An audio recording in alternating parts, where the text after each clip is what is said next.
cutting edge with technology evolving so rapidly? Each moment, the world as we know it not only gets smarter, but also more intelligent.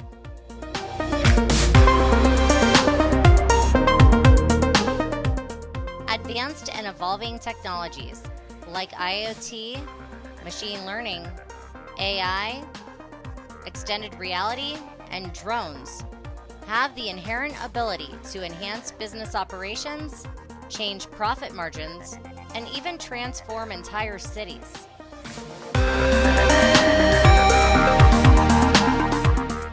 How will these advancements shape our digital future? The answer is still unknown. However, there is plenty of speculation as the volume and variety of data continues to increase. What emerging trends will drive digital transformation in the year ahead?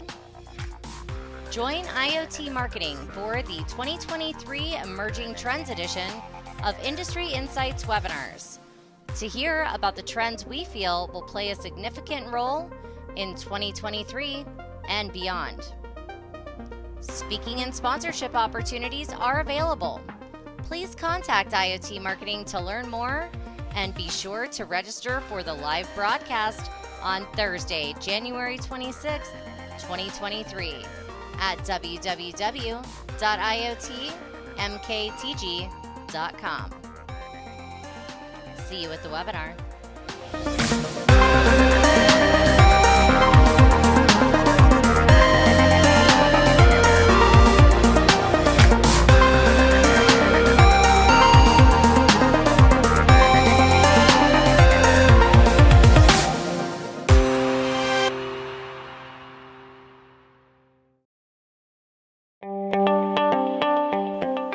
Businesses are facing many challenges as climate change increases and carbon emission tracking becomes mandatory.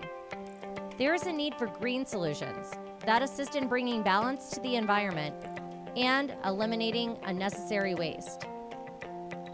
The Green Things Summit will highlight IoT and other advanced technologies used to drive green initiatives, optimize processes, reduce energy, empower the transition to clean energy, support ESG, and help the environment. Featuring panel discussions, keynotes, training sessions, and fireside chats, the Green Things Summit has a multitude of opportunities to learn about green technology solutions and network with like-minded professionals. Discussion topics include sustainability and ESG, energy efficiency and power optimization, IoT's role for EVs and clean energy, and green technology strategies. Get your ticket now to attend and contact us to learn more about our speaking, sponsorship, and advertising opportunities. We will see you at the Green Things Summit on Thursday, April 27th. Get your ticket now to attend.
Hello, everyone, and welcome to IoT Marketing Live.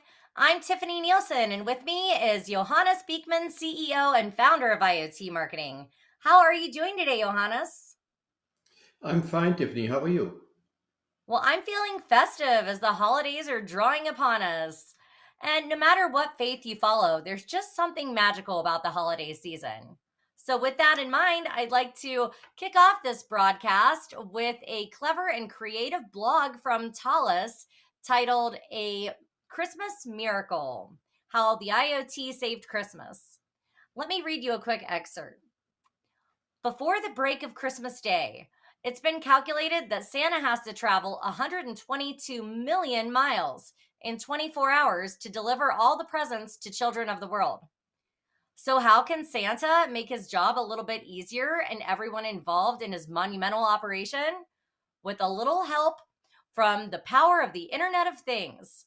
Whether it's automation in his workshops or upgrading the connectivity of his sleigh, the world of IoT is here to give Santa that little bit of extra support around the jolliest time of the year.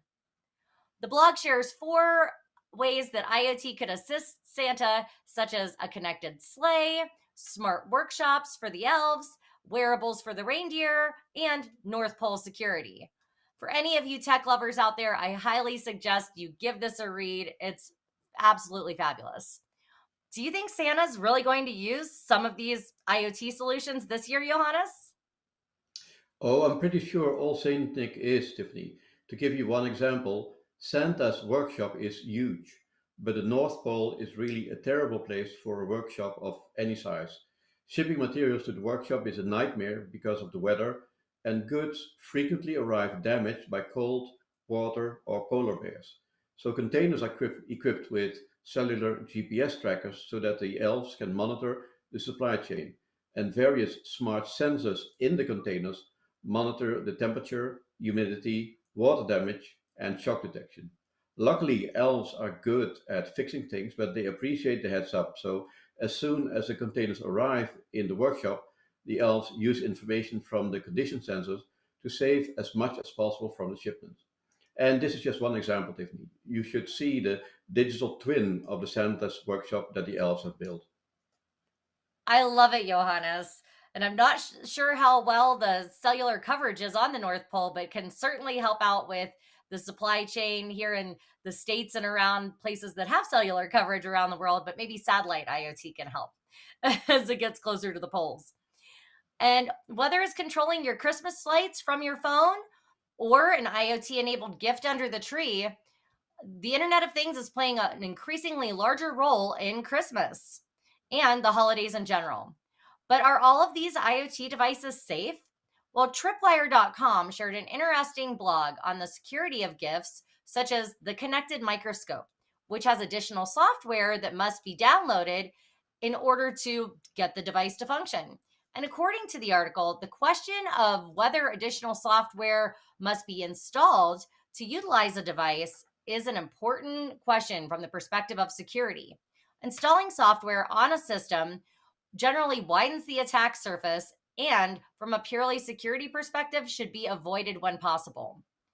Another article from onekey.com highlights 7,339 vulnerabilities under the Christmas tree, from network children's toys to smart speakers to hobby drones and more. And apparently, there are many gifts that should be put under a microscope to check about their IoT security. But do you feel that most shoppers are even aware of these vulnerabilities, Johannes? I don't think they are, but your story reminds me of a famous Christmas carol. The first verse goes like this: On the first day of Christmas, a hacker gave to me ransomware in my Christmas tree. So, yes, you're right, Tiffany. Most shoppers aren't aware of the security risk, but to be honest, this cybersecurity problem goes way beyond IoT. The holidays are the high season for hackers and scammers, so keep an eye out for scams, spoofing, phishing, typo squatting, and please don't click on that link that doesn't seem right. Coming back to the IoT devices under the Christmas tree, they all have, as your story indicates, multiple cyber vulnerabilities. So, a few tips for securing your smart gifts is: know what you have, use strong passwords, and change the default passwords into strong passwords. Make sure your children are cyber aware. Be aware of microphones and cameras. Configure your privacy options and put all your IoT devices on a separate network. Those are great tips, Johannes. And you had prepared a 12 Days of Christmas hacks version, and I would love it if you would maybe sing a few verses for us, perhaps the 11th and 12th day, Johannes. Sure, Tiffany. Here goes. On the 11th day of Christmas, a hacker sent to me 11 gadgets spoofing, 10 botnets phishing, 9 notes spying, 8 firmware stealing, 7 bots breaching, 6 cameras watching, 5 edge servers down, 4 calling scams, 3 DDoS strikes, 2 Trojan horses, and ransomware in my Christmas tree. On the 12th day of Christmas, a hacker sent to me 12 routers routing. What? My routers are under attack? That's it. I've had enough. On the 12th day of Christmas, I called cybersecurity. They did risk assessment, pen testing, and fast remediation and got rid of 12 routers routing, 11 gadget spoofing, 10 botnet phishing, 9 nodes spying, 8 firmware stealing, 7 bots breaching, 6 cameras watching, 5 edge servers down, 4 calling scams, 3 DDoS strikes, 2 Trojan horses, and the ransomware in my Christmas tree. Oh, Johannes, that was great. I love it. Love it, love it, love it. Great job. And Thank you, I never, Tiffany. no problem. Thank you. And I never like to present a problem without a solution. And of course, cybersecurity professionals from firms such as Thales or in an industrial setting, Phoenix Contact could certainly be of assistance in order to prevent some of these Christmas hacks. But Analytics Insights released an article beginning with it said that with great power comes great responsibility. IoT devices have enabled us to control our environment like never before, from checking home CCTV while at work to giving voice commands. These are just some of the ever growing possibilities. Unfortunately, IoT is another way for cyber criminals to benefit from. When breaking into just one of the devices, they could literally open the door to your house, raising the question of if there is a reliable way to protect your data and your home. And it turns out that a virtual private network could be a viable solution. But what is a VPN and how can it protect IoT devices, let alone your home? Well, VPN is a tool that helps establish a secure connection between you and the internet. When you connect to a VPN server, your traffic becomes encrypted with a bank grade cipher, preventing a third party from seeing what you're downloading or uploading. Encryption solves the main IoT security problem, and that's because the biggest issue is someone intercepting the data that you're using, the data that you send, and using it for their own purposes. According to the article, the best VPN services hide your IP address, which can be used to determine your location and hack your devices. Also, they would be immune to denial of service, DOS attacks, because it needs your real IP in order to do that. Hiding your IP enhances the privacy of IoT. The lack of security in IoT devices is well known. Your computer or smartphone can also become vulnerable due to the lack of protection. If there is a way to control your IoT devices from your iPhone, someone can take them over with malware disguised as some performance improvement app. One VPN account can make your entire home network safe. They allow multiple simultaneous connections and should be enough for all devices. So, installing a VPN on a router means one connection is enough to protect every piece of hardware in your home. Johannes, do you feel this is necessary in a home with a large number of IoT devices, or does it seem like an extreme measure of precaution? It's by no means extreme, Tiffany. It is necessary to consider VPN for our home, and certainly if you're working from a home office. But at this point, I would like to introduce the defense in depth security model for homes. This is again, it's a layered model with at least 4 layers, each with their own functionality. And VPN is part of defense in depth security strategy because you're setting up, as you mentioned, an encrypted private connection between two computers, your own computer and the VPN server. So If you're creating a secure remote office, the first application that you set up is a VPN. The second application that you set up is a guest network on your router, and the guest network gives visitors and devices access to your internet connection and nothing else. So it doesn't see any of the other devices that are in the home. So the next step that you do is you assign your IoT devices to the guest network, and I expect that we'll be able to set up multiple guest networks to do some more compatibilization. And I'm sure we'll come back to this defense in depth security model in the future. But for the moment, I would like to leave it at this. Thank you, Johannes. Very helpful. And Johannes, have you ever heard of the Internet of Trees? No, Tiffany, I haven't. What is the Internet of Trees? Well, I don't mean Christmas trees. In fact, this story is from Singapore and it highlights their new initiative to monitor trees from their moisture level to the tilt of the tree and more. 20 years ago, Singapore began geotagging trees, and 5 years ago, it began a machine learning initiative. It was also 5 years ago that a significant event happened in the N Park's tree flat. A 38-year-old woman died after being hit by a falling 270-year-old Tembusu tree during a well attended concert in the park with her family, with an infant in her arms. And the incident sticks in the residents' memory as concert goers had to rush to remove the tree.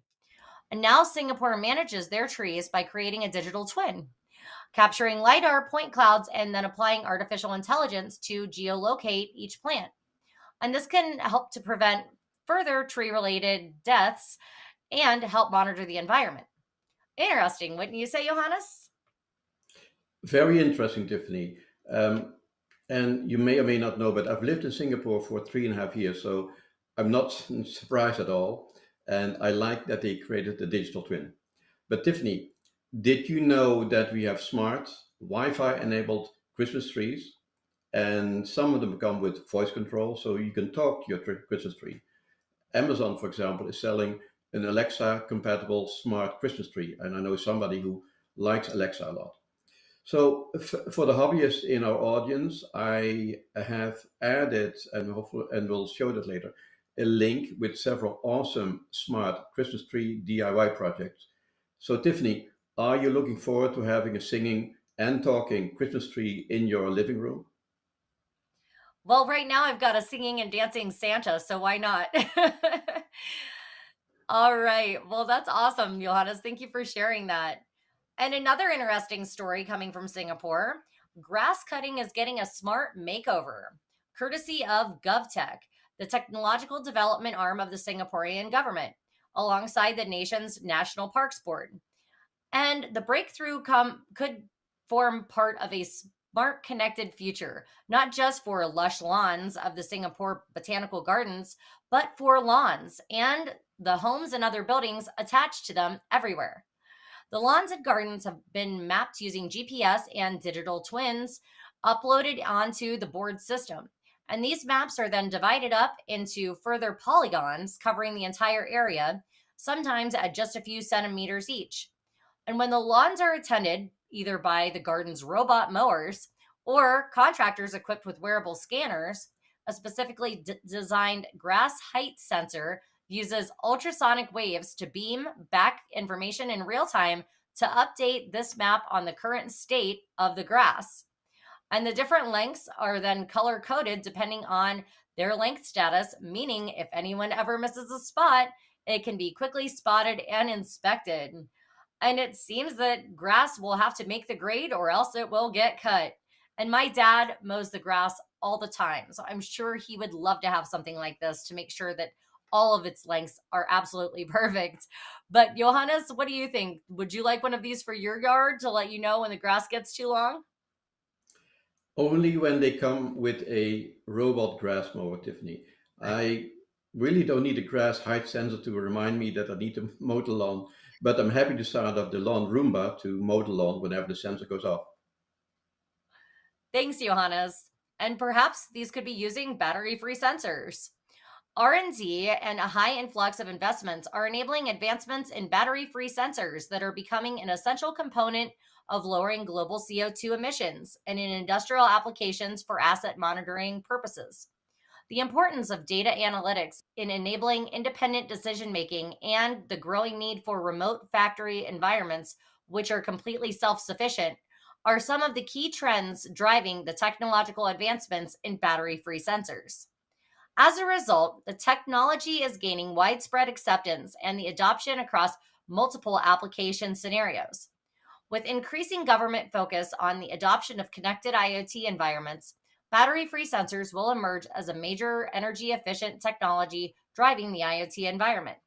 The Technology and Innovation Study on Emerging Opportunities for Battery Free Wireless proposes answers to questions such as: what are battery free sensors? What are the trends driving the adoption of battery free sensor technology? What is the application landscape of batteryless sensor technology and its applicability across different industry verticals?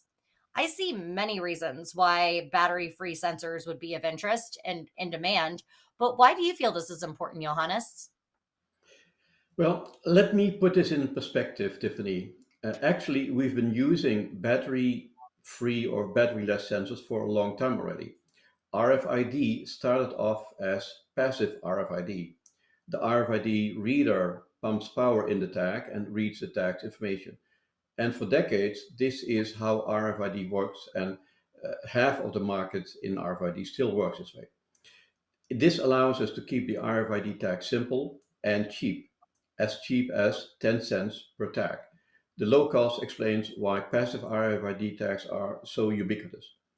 Using the same design principles, you can develop other battery-less, low-cost sensors and even switches.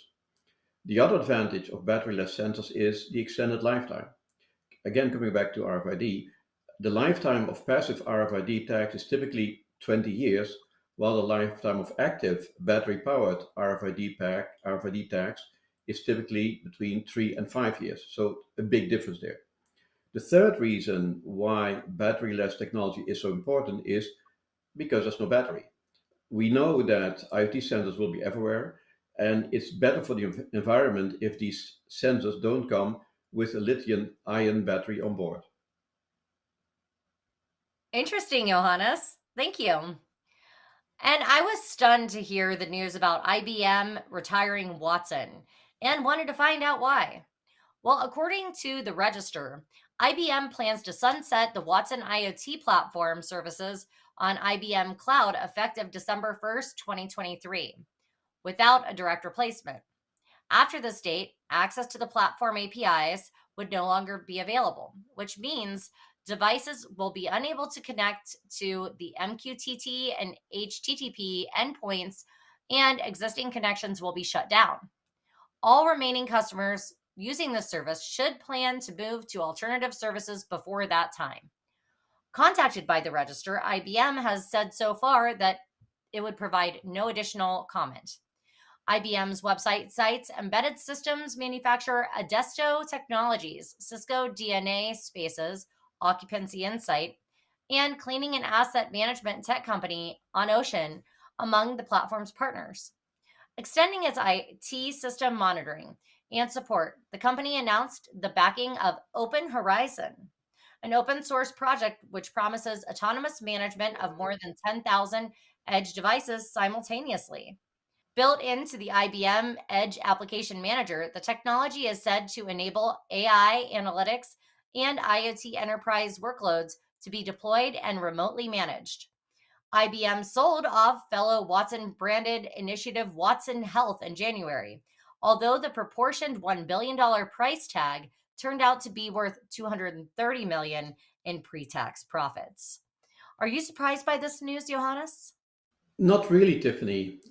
First off, IBM's plans with Watson always have been very ambitious, and for longest time, the strategy was Watson everywhere. But to give a few examples of my experience with Watson, so about 6 years ago, I looked into Watson for a chatbot application, but building a chatbot turned out to be very do-it-yourself, and I was wondering, do I need Watson for this kind of application? And 4 years ago, I attended a Watson pattern recognition session, It was a great session. Pattern recognition is definitely something that Watson can do. But you can do the same thing with machine learning. You collect a data set, you build an ML model, and you improve your data set based on the outcome. But you're working in an ML environment, so you use ML software to build a model. Again, you don't need Watson for that. Watson is, for those kind of situations, overkill. So I always felt that Watson was a solution looking for a problem. But to be clear, uh, IBM has tried Watson in various applications, as you mentioned, and they'll sunset those applications that don't work, that don't give the revenue that they're looking for. At the same time, Watson is continuing in IBM. IBM will continue with Watson because over the years, excuse me, over the years, IBM has built a suite of applications on top of Watson. IT operations is one of the application areas that they are focusing on. And at IoT World in November, I attended a demonstration of AI ops using Watson. So to summarize, Watson is still very much alive and kicking. Thanks, Johannes. And with all of the attention on the railways right now, especially during the holiday season, I wanted to bring up the next story. IoT startups target rails and rail cars. A new breed of railway focused firms are beginning to deliver improvements in weighing freight as well as rail health. And last February, we held the Planes, Trains, and Smart Cars webinar, and it's currently available on demand for anyone interested in more information on this. But I look forward to seeing how rail tech will continue to evolve and was wondering your thoughts on this, Johannes. Well, this is a great story, Tiffany. And for sure, there are a lot of rail tracks and there is a lot of rail infrastructure that needs to be continuously monitored. And IoT devices are the way to go. Now, railways have, and I think they own, their own telecommunications infrastructure. That's why a lot of railways are still on 2G. However, the passengers, certainly passengers here in the US, will want 5G. And it's in the railways company's best interest to provide 5G service to their customers as soon as they can. So I expect to see a lot of innovation in telecom and in using IoT in the railway industry in the near future. Thanks, Johannes. And many changes are coming to vehicles as Honda lends a glimpse at the future of cars. And The Verge recently reported that Honda is the latest automaker to bring hands free driving tech to the US. The company plans on introducing more advanced driver assistant technology in Advanced Driver Assistant Systems, ADAS, which is already available to car owners who have opted in to add the feature to their vehicles. Two upgraded systems, Honda Sensing 360 and Honda Sensing Elite, will add new features thanks to more capable sensors and advanced AI software developed by the automaker. By 2030, hands free driving will come standard on all Honda vehicles. How do you feel about that news, Johannes? Honestly, I can't wait, Tiffany. The more driver assist technology, the better. I've driven over 1.5 million miles and I'm happy to hand the wheel to an ADA system on a highway. But I do have one request. I would like to have an ADA system that can handle busy highways in a city because traffic is only getting busier here in Austin and San Antonio and on the corridor between the two cities. Thanks, Johannes. Well, it sounds like your wish will come true sooner than we may even think. Speaking of the future, Las Vegas is beginning to resemble the Jetsons. As KNPR featured a story that highlighted the exploration of new delivery robots being rolled out at UNLV. Starship Technologies started deploying robots back in 2014, and the robots have already started delivering on public sidewalks throughout Europe. And even though Starship robots in the US are only operating on college campuses for now, Vice President of Marketing for Starship Technologies, Henry Harris Bjurland, says that they intend to have robots one day roam the US sidewalks too. Starship Technologies, Grubhub, and UNLV's food service provider, Aramark, have all partnered together to bring Starship food delivery robots to UNLV's campus. And you're already seeing delivery robots in Austin, aren't you, Johannes? Yes, I am seeing them, but I have to go downtown to downtown Austin because that's where they are operating right now, and that's where it makes sense because of the population density in that area. And just FYI, two super tall skyscrapers have been announced for downtown Austin, all condos. So I expect to see more robot delivery system in downtown Austin. Thanks, Johannes. And as many of you know, IoT Marketing will be hosting our third annual Industry Insights IoT Awards on Thursday, December 15th. So if you haven't done so already, please visit iotmktg.com and place your vote for up to 12 categories. And they are great categories that span a broad number of topics. We've got some great people and businesses to vote on and vote for. So please cast your vote now. Anything you'd like to say about the award show, Johannes?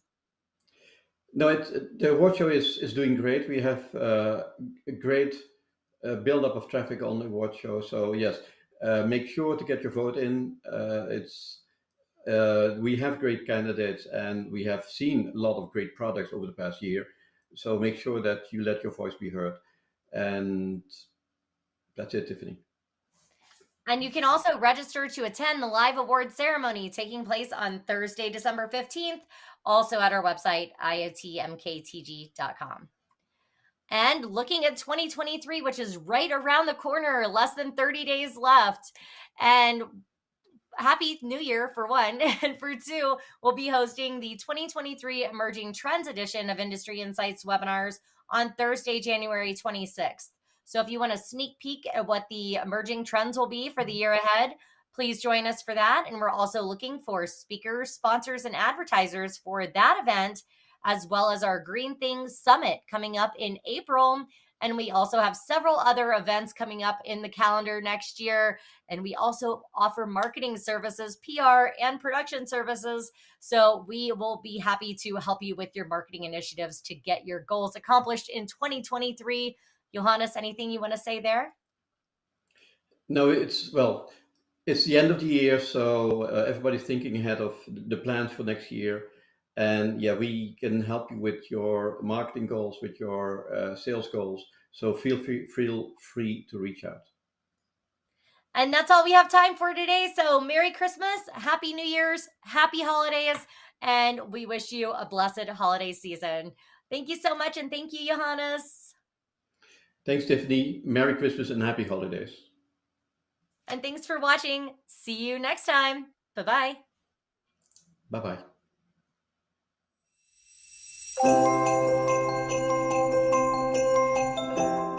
Hello, everyone. I'm Tiffani Neilson, and on behalf of IoT Marketing and Industry Insights webinars, we would like to wish you a very happy holidays and a Merry Christmas. Not to mention, Happy New Year. We look forward to bringing you even more amazing broadcasts in 2023.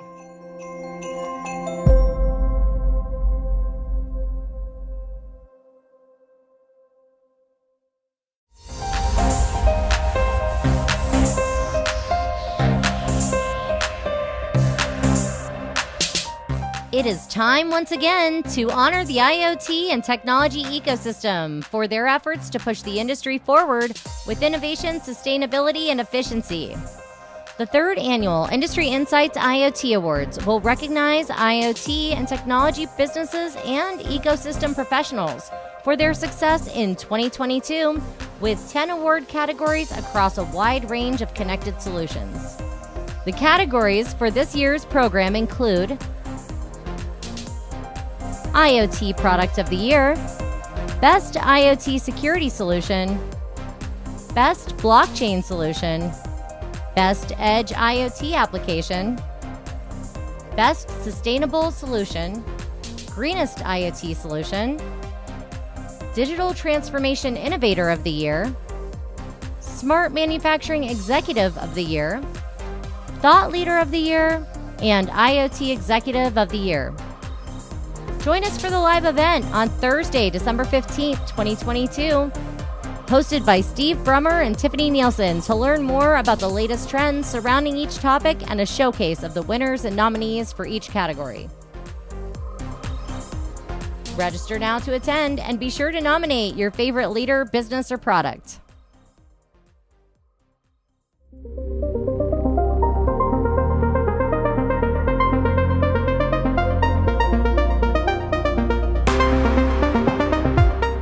How do you stay on the cutting edge with technology evolving so rapidly?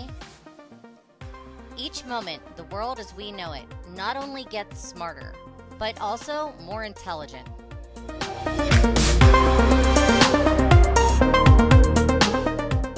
Advanced and evolving technologies like IoT, machine learning, AI, extended reality, and drones have the inherent ability to enhance business operations, change profit margins, and even transform entire cities.